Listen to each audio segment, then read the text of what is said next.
Cuando se trata de escoger tu próximo vehículo, te darás cuenta de que existen muchísimos porqués, como ¿por qué resignarte a un sedán cuando puedes tener una Ford? ¿Por qué comprar un carro que no te permite pasar de 9 a 5 a jugar con lodo? ¿Por qué conformarte con un vehículo sin sistema de almacenamiento FlexBed que te permite pasar de tailgating a modo mudanza de una? ¿O por qué comprar cualquier carro cuando puedes comprarte una Ford por menos de $30,000 MSRP? Las nuevas y capaces Ford Bronco Sport y Ford Maverick 2025. Excluye impuestos y tarifas por título y licencia. Un partido fundado en 2013 podría convertirse en algo más de una década en la segunda fuerza más votada en las elecciones que celebra Alemania el domingo 23 de febrero. Su nombre es AfD, una fuerza de extrema derecha que tiene votantes tan diversos como su candidata, Alice Weidel, que a pesar de representar a un partido pro familia tradicional y anti-inmigración, está casada con una mujer de familia nacida en Sri Lanka. Soy Silvia Cruz La Peña. Hoy en El País, AfD, las paradojas del votante de la extrema derecha alemana.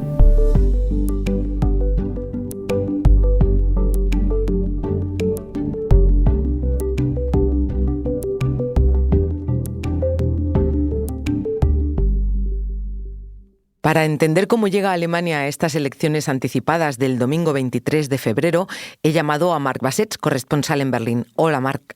Hola, Silvia, ¿qué tal? Marc, has pasado las últimas semanas recorriendo Alemania. Resúmeme, ¿qué país te has encontrado? Pues me he encontrado un país a la expectativa. Es un país en el que todavía predomina el consenso, pero en el que la división y la polarización avanza.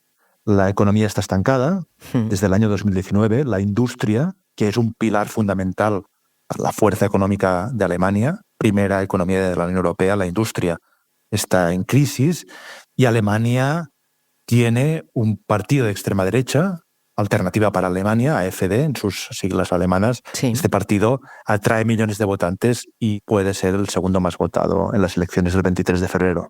Quería que habláramos precisamente de este partido hoy, en este episodio. Explícame, ¿cómo llega la AfD a estas elecciones anticipadas? ¿Con qué números? ¿Con qué ánimo? Casi todos los sondeos, hay muchos sondeos en Alemania, cada día se publican varios, pero todos coinciden en que será la segunda fuerza más votada y el segundo grupo en el Bundestag, en el Parlamento Federal.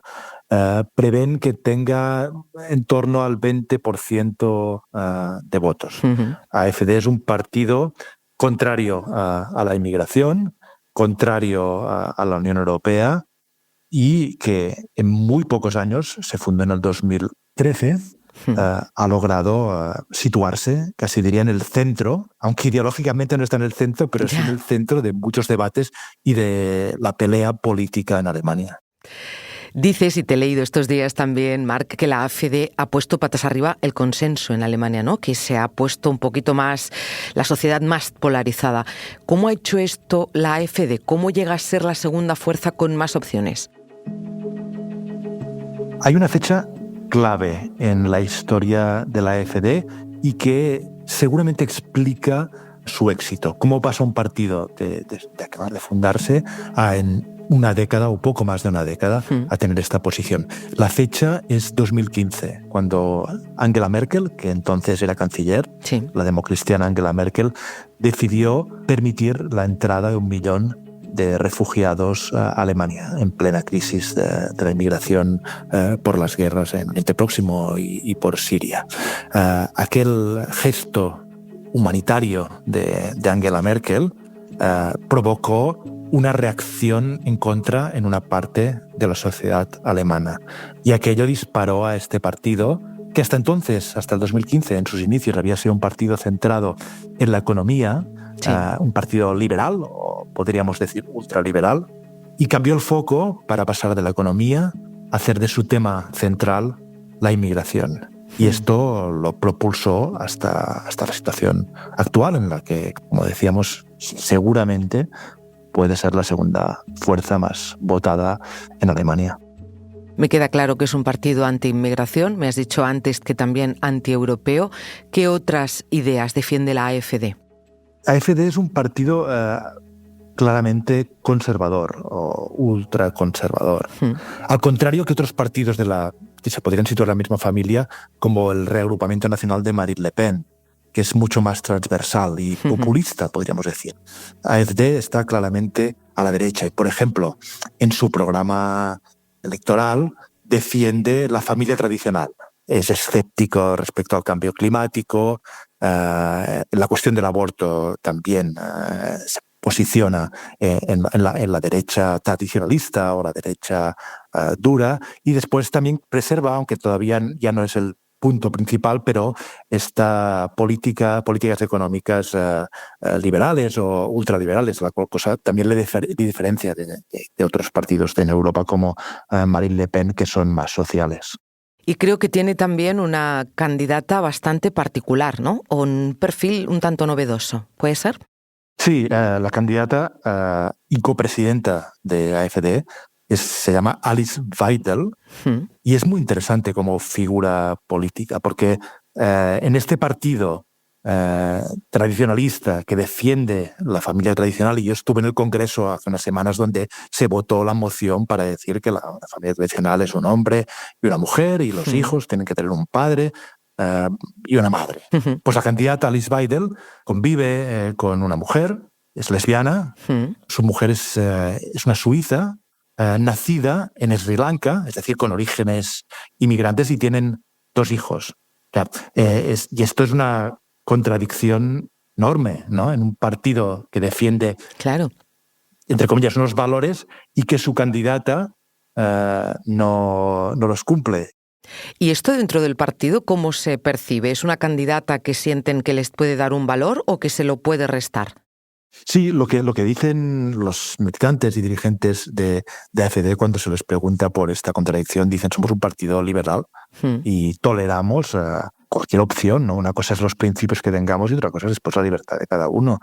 Pero de todas maneras provoca una cierta sorpresa que estén hablando de toleramos a la líder y a quien encarna a este partido.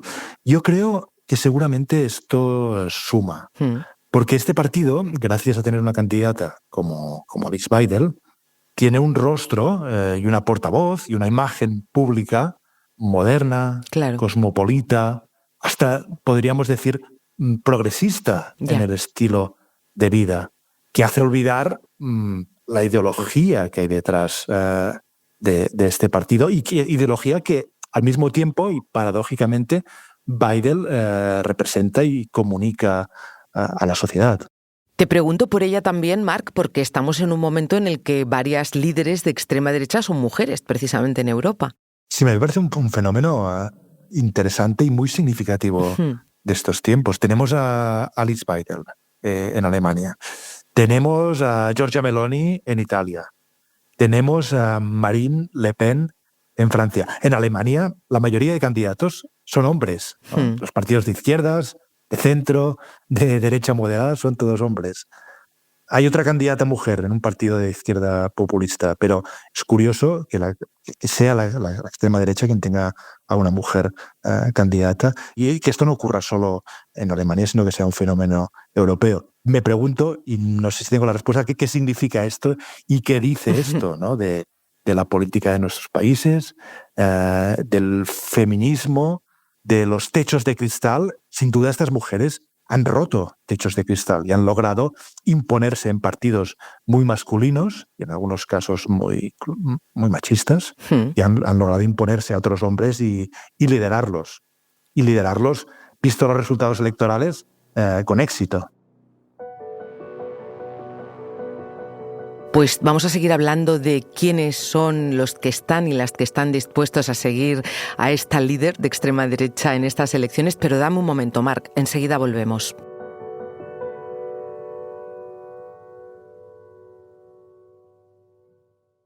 Cuando se trata de escoger tu próximo vehículo, te darás cuenta de que existen muchísimos porqués, como ¿por qué resignarte a un sedán cuando puedes tener una Ford? ¿Por qué comprar un carro que no te permite pasar de 9 a 5 a jugar con lodo? ¿Por qué conformarte con un vehículo sin sistema de almacenamiento FlexBed que te permite pasar de tailgating a modo mudanza de una? ¿O por qué comprar cualquier carro cuando puedes comprarte una Ford por menos de $30,000 MSRP? Las nuevas y capaces Ford Bronco Sport y Ford Maverick 2025. Excluye impuestos y tarifas por título y licencia.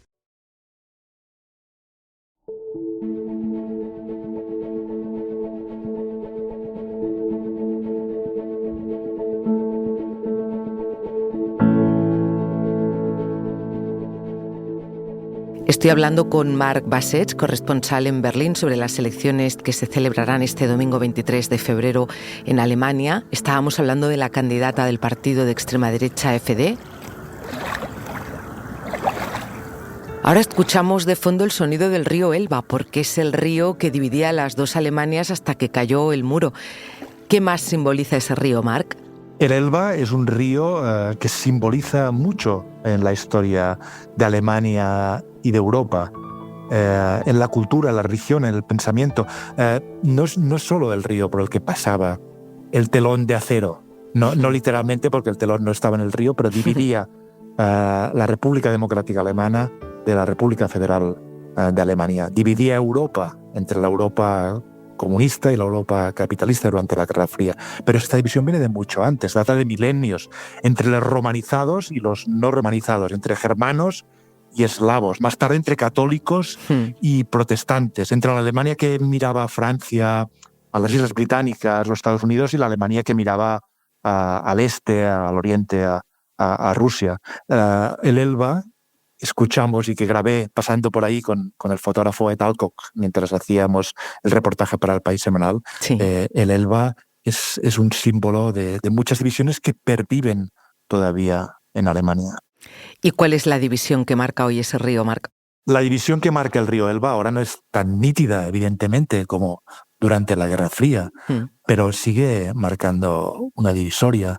En las regiones al este del Elba, Alternativa para Alemania, el partido de extrema derecha AfD, es mucho más fuerte. Al oeste del Elba, que coincidiría más o menos con la Alemania occidental, AfD no está tan implantado. Sube, crece, es fuerte también, pero sigue siendo un partido bastante, hasta ahora, bastante secundario. Mientras que en el este de Alemania, en las antiguas regiones de lo que fue la República Democrática Alemana, es el primer partido.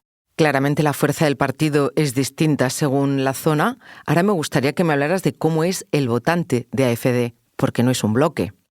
No es un bloque, es un partido. Cuando un partido tiene un 20% de votos, cuando un partido en 5 años pasa del 10% al 20%, quiere decir que ya no es un partido marginal en los márgenes de la sociedad, que vota a un tipo específico de personas. Esto significa, y lo he podido comprobar viajando por Alemania, entrevistando a votantes de AfD en el este y en el oeste, que hay personas de todo tipo. O como me decía un candidato de AfD en Duisburg, en una zona industrial del oeste de Alemania, quienes votan a este partido básicamente son, lo que podríamos decir, gente, entre comillas, normal. Wir haben eigentlich keinen Schwerpunkt bei uns. Das sind alles Leute, die enttäuscht sind von der Politik, von den Parteien, diese. Este candidato, que se llama Sascha Lensing, que, por cierto, era de profesión policía, comisario de policía, contaba que entre sus votantes y militantes hay profesores, decía él, hay empleados de banca, hay médicos, hay funcionarios. Decía que es gente decepcionada con la política y con los grandes partidos que han dominado Alemania en las últimas décadas. Gente que había votado estos partidos, que se han sentido decepcionadas y que por eso, según este candidato, van a votar ahora a AfD. Me has presentado, Marc, a un candidato de la AfD en Duisburg, en el oeste. Cuéntame algo de la parte del este. Pues en el este, AfD es el partido más votado en las elecciones recientes. En las elecciones europeas del año pasado fue el partido más votado en el este, y en los sondeos todos indican que lo volverá a ser ahora en las elecciones generales. Los mapas de intención de voto son muy llamativos porque realmente la parte donde gana AfD coincide exactamente con lo que era la Alemania Oriental, la RDA, la Alemania comunista durante la Guerra Fría.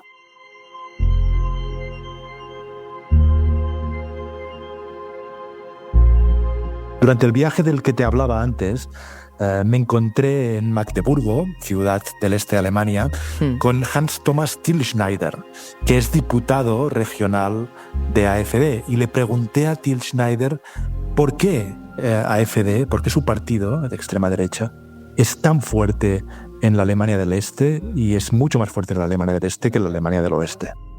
Gab es hier im Osten keine Re-Education. Die Amerikaner haben ja nach dem Zweiten Weltkrieg im Westen die Deutschen umerzogen. Das war nicht nur... Lo que dice Till Schneider es que él lo explica por motivos históricos. Él dice que en la Alemania del Este, que estuvo ocupada por la Unión Soviética después de la Segunda Guerra Mundial, no hubo una reeducación, como dice que sí hubo en el oeste. Los americanos, Estados Unidos ocupó el oeste y educó a la Alemania occidental en la democracia después de la Segunda Guerra Mundial. Él dice que esto no ocurrió en el este y que por eso, según él, se preservó en el este, en la Alemania comunista, algo de las esencias eternas de Alemania y de las tradiciones alemanas. Y por eso esta identidad nacional y nacionalista alemanas, según él, es mucho más fuerte en el este que en el oeste, y esto explica en parte por qué un partido como AfD, que es claramente nacionalista, tiene mucho más arraigo en estas regiones. Él rechaza el término nazi o de extrema derecha incluso, ¿no? Sí, aunque en Alemania los servicios secretos, los servicios de información catalogan al menos a partes y a algunas agrupaciones y partidos regionales de la AfD como extrema derecha. Y AfD está bajo vigilancia de los servicios de inteligencia alemanes, que hago un paréntesis, pero es muy interesante que en Alemania los servicios de inteligencia se llaman Oficina de la Protección de la Constitución. Por lo tanto, ven a este partido como una posible amenaza a la Constitución. Sin embargo, el diputado Till Schneider, él me dijo que no eran ni de extrema derecha, por supuesto, no eran nazis ni fascistas. Pero añadió, nos excusan de todo esto, y dijo, en inglés lo dijo además, so what, ¿y qué? ¿Y a mí qué más me da? Que le daba igual. Marc, me has traído 2 testimonios de políticos de la AfD. Imagino que pudiste hablar también con votantes, ¿no? Sí, estuve en varios mítines, he estado también estos días en mítines por toda Alemania de AfD, y he hablado con votantes como por ejemplo Anita, quien me encontré en un mítin en Zittau, que es una de las ciudades más orientales de Alemania porque está en la frontera con Polonia y la República Checa, es decir, en el este profundo. Y hablé con ella en este mítin, y ella me decía que el mayor problema de Alemania, en su opinión, es la inmigración. Y esta es una opinión evidentemente muy común entre los votantes de este partido. ¿Y qué le preocupa al votante del oeste? Al votante del oeste le preocupa también la inmigración, le preocupa la seguridad.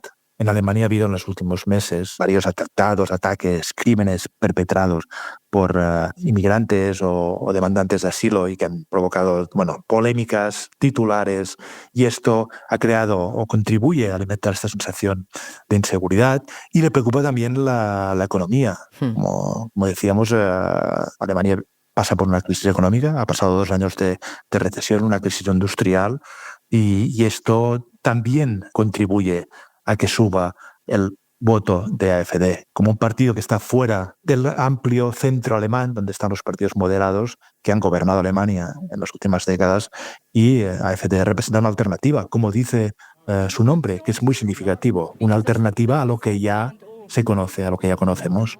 Weil so kann es ja nicht mehr weitergehen. Jeden Tag irgendein Messerangriff, jeden Tag ist einer abgestochen und so weiter und so fort. Das muss aufhören.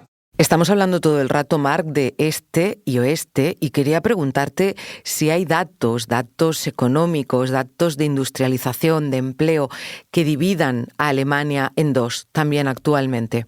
Sí, hay que decir que desde la caída del muro de Berlín en el 1989 y la reunificación de las 2 Alemanias en 1990, se ha avanzado muchísimo. Insisto en ello porque a veces aquí, también en Alemania, se pinta este proceso como un fracaso, y realmente la parte del este ha progresado. Es una de las regiones más prósperas de Europa porque está en Alemania, que es el país más rico de Europa, pero sin embargo sí que es verdad que hay diferencias que no se han colmado, y hay lo que llaman muchos aquí el muro en las mentes. Es decir, el muro de Berlín cayó, pero la división psicológica entre las 2 Alemanias sigue existiendo.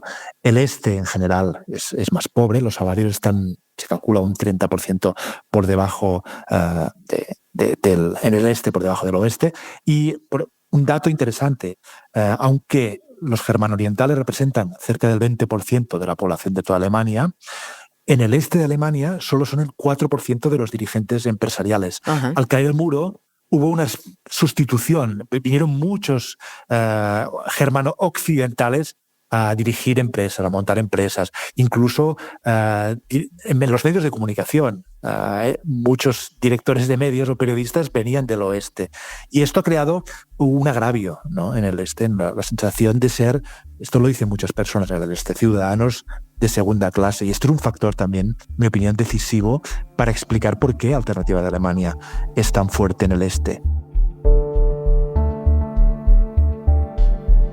En estos viajes me he dado cuenta de que Alternativa para Alemania tiene mucho de partido regionalista de Alemania Oriental. Es decir, de un partido que defiende los intereses específicos de una región. Un partido regionalista como los hay en muchos otros países europeos. Pero en este caso un partido de extrema derecha, pero también con esta característica de ser un partido regionalista. Marc, para acabar, me quedo con un concepto que has dicho y que me parece muy interesante, que es el del muro mental, y lo aprovecho para hacerte la pregunta del millón. ¿El cordón sanitario a la extrema derecha en Alemania es posible? ¿Se lo están planteando? ¿Cómo lo viven el resto de partidos? Sí, el cordón sanitario es otro muro, ¿no? Aquí, de hecho, le llaman el cortafuegos, Brandmauer, el muro del fuego, ¿no? Muro antifuegos.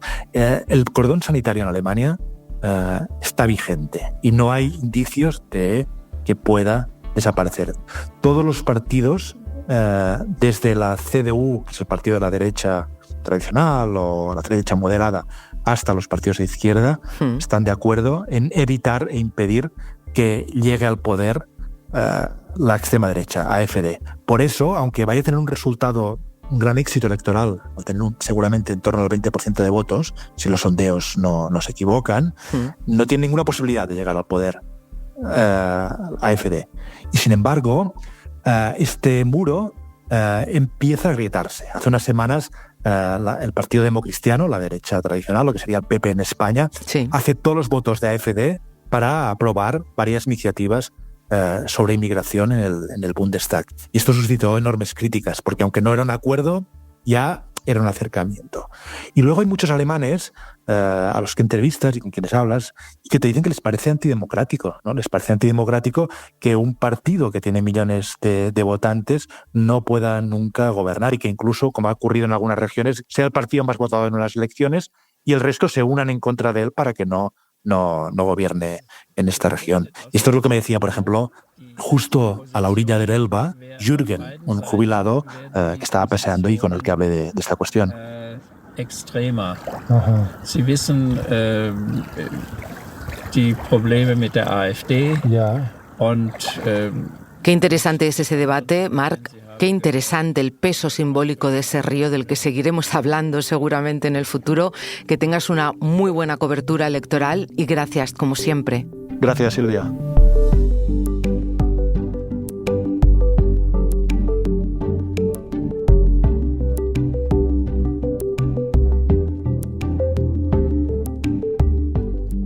Este episodio lo han realizado Elsa Cabria y Marc Bassets. El diseño de sonido es de Nicolás Chabertidis, la edición de Ana Rivera. Yo soy Silvia Cruz La Peña y he dirigido este episodio de Hoy en el País. Gracias por escuchar. Cuando se trata de escoger tu próximo vehículo, te darás cuenta de que existen muchísimos porqués, como ¿por qué resignarte a un sedán cuando puedes tener una Ford? ¿Por qué comprar un carro que no te permite pasar de 9 a 5 a jugar con lodo? ¿Por qué conformarte con un vehículo sin sistema de almacenamiento FlexBed que te permite pasar de tailgating a modo mudanza de una? ¿O por qué comprar cualquier carro cuando puedes comprarte una Ford por menos de $30,000 MSRP? Las nuevas y capaces Ford Bronco Sport y Ford Maverick 2025. Excluye impuestos y tarifas por título y licencia.